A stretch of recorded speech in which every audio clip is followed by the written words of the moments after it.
সাদা গেঞ্জি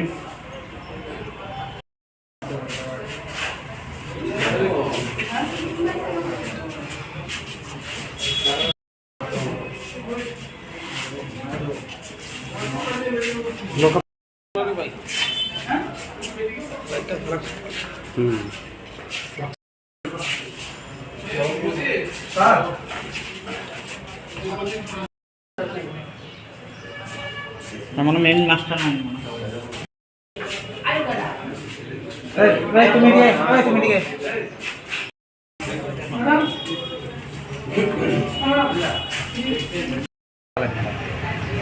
গত 26 তারিখে সেন্ট্রাল রোডে কয়েকটা দোকানে চুরি হয়, 3টি দোকানে চুরি হয়। চুরি হওয়ার পর আমরা সেই ঘটনাটি নিয়ে একটা নির্দিষ্ট একটা কেস রেজিস্টার করার পর আমরা এই ঘটনা তদন্তে শুরু করা হয় এবং একটি টিম তৈরি করা হয়।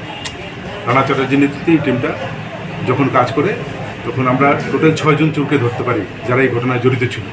6 জনের মধ্যে রাজু পাল, প্রসেনজিৎ সরকার, ভৌমিক এবং আমির হোসেন, ভানু দেবনাথ, তুষার সাহা এবং সুজিত দেব, এরা আগেও চুরি কেসে জড়িত ছিল। ওদেরকে আমরা অ্যারেস্ট করি। অ্যারেস্ট করার পর ওদের কাছ থেকে ক্যাশ 5,000 টাকা উদ্ধার হয় এবং ওই চুরির ঘটনায় রতন মণিকের ঘর থেকে 30,000 টাকা ক্যাশ চুরি হয়েছিল।